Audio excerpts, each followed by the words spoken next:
Hi guys, today I'm going to show you how to make a dish I like to call Porky Pineapple. Now, there's a lot of factors in here that's going to make this a little bit harder than usual. For one, I got a really sloppily cut piece of meat here. I don't know, I guess the butcher wanted to get away with something, but the package actually fell apart. But we're going to still try it anyway. So let's first start out by making the dry rub. And we're going to need about an 1/8 cup of black pepper, about a 1/4 cup of paprika, about 2 tablespoons of garlic powder, and about 2 tablespoons of onion powder. And this is actually handmade onion powder. You can sun dry onions and use a rolling pin or a mortar and pestle, however you want to do it.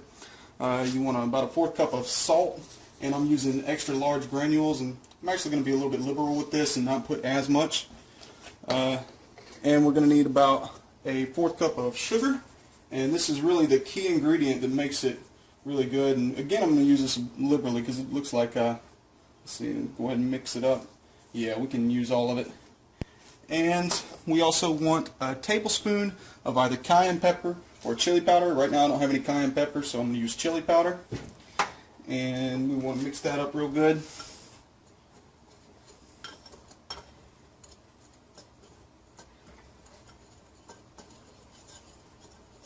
Alright, and this is a little bit of an experimental dish.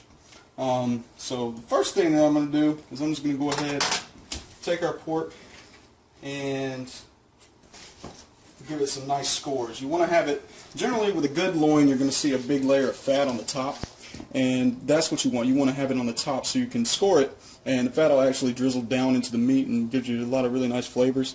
But we'll just go ahead and start out with a sharp knife scoring the meat, making about maybe a 1/2 inch to 1 inch deep. And again, you want to use a sharp knife so you don't want to cut yourself. But we just want to go across the loin about like this. Make some nice and deep scores. And yeah, that's good. So I'm going to go ahead and pause the video for a moment while I wash my hands, and I'll be right back. The reason I wash my hands is because we don't want to contaminate anything we touch.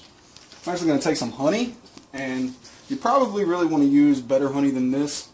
Let's give it a nice little drizzle across the top there. Yep. And also, while my hands are still clean, I'm going to go ahead and grab some fresh cut pineapples. I would have shown you how to cut the pineapple, but I went ahead and got that out of the way earlier today. So I just got some freshly cut pineapples there. And now we're going to get our hands dirty again. I'm just going to take the pork loin, go ahead and get it where I want it. Then we'll take the dry rub, and I'm just going to go ahead and start sprinkling some of this on there.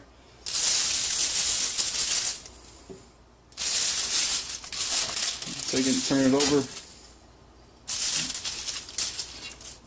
Get it good enough in there. And the reason they call it dry rub is because you actually got to rub it into the meat. You got to massage this.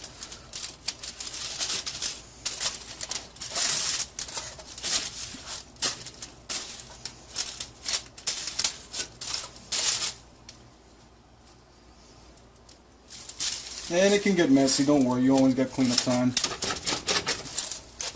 And now you see we got a nice little layer here. Alright. So now we want to go ahead and take our pineapples, and the phone's ringing, but I don't care.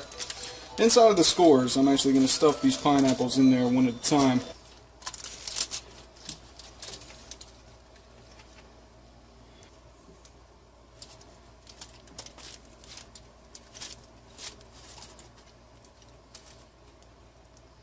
We'll just go ahead and take the rest of these pineapples and just line the sides of it. Because surprisingly, pineapples go really, really well with pork. Any kind of meat, if you put some kind of fruit with it, it's really going to bring out that flavor. There we go. And one more time, I'm going to pause the video while I wash my hands. I want to make sure we have our oven preheated to 375, around 375 to 400 will do it. And I just want to go ahead and cover the top with a layer of tinfoil here. Keep all of them delicious juices inside. And we'll just pop this in the oven for about an hour. And when we come back, we'll be going ahead and setting up our barbecue baked beans and our green beans and all our sides and everything to go with it. And I'll see you when we return. Alright, so I'm going to go ahead and start working on the beans. What I got here is a 28-ounce can of Bush's original baked beans. Also what we got here is just a regular old yellow onion. And I'm going to cut up some of this and we're going to saute it. Alright, they kind of browned up a little bit, but we can start to see through the onions just a little bit here. So that looks about good.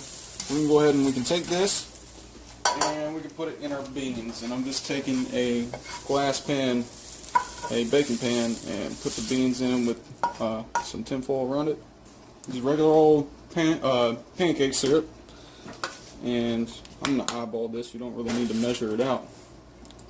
And just give it a nice healthy coating there, because we want it to be thick, and that's what this does. Preferably I would like to use molasses, but we can use this instead.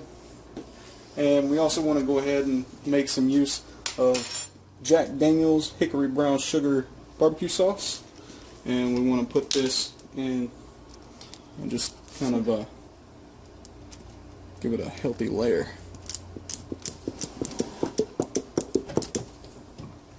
And so now I'll just go ahead and take this and stir it up. And the good thing about the barbecue beans, the Bush's baked beans, it actually comes with bacon already inside of it, so you don't have to make the bacon. You can do that if you want to, just partially cook some bacon and put it inside there. But once you get this lathered up and smelling yummy, when your loin has about maybe 25-30 minutes to go, just take this and put it in beside it.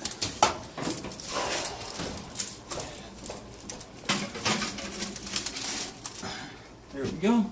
Alright, so we got some pre-mixed au gratin potatoes here from Hungry Jack, and all I've done is I've just did the directions, about 2.5 cups of boiling water, 3 tablespoons of some butter, and about 3/4 cup of milk. And now I'm just going to go ahead and throw this in here as well with everything else. And we got about 15 minutes left on our hour. So what we're going to do is we're actually going to crank this up to about 450, which is what the au gratin potatoes require.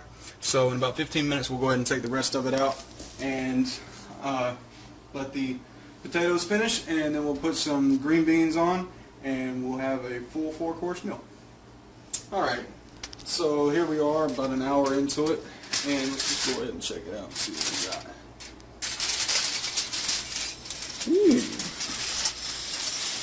we got. I personally think that it looks yummy. Really, you want to take a internal thermometer and make sure that it's at about 145 degrees in its core. I've just been doing this for a while, so I can kind of tell by how mushy it is and by eyeballing it. And yeah, it looks about done. So I'm going to go ahead and cover this back up and wait for our au gratin potatoes and go ahead and hit up some green beans, and we'll show you the finished product on a plate.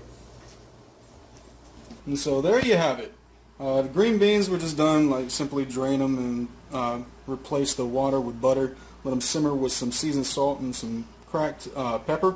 She's using the Hickory Brown Sugar barbecue sauce on hers with some regular style baked beans and au gratin potatoes. Mine pretty much the same thing, except I'm using Cattleman's Gold sauce on my meat. You gotta have some kind of sauce. It doesn't matter what kind of sauce it is, but pork tends to get dry, especially cooking it in this way.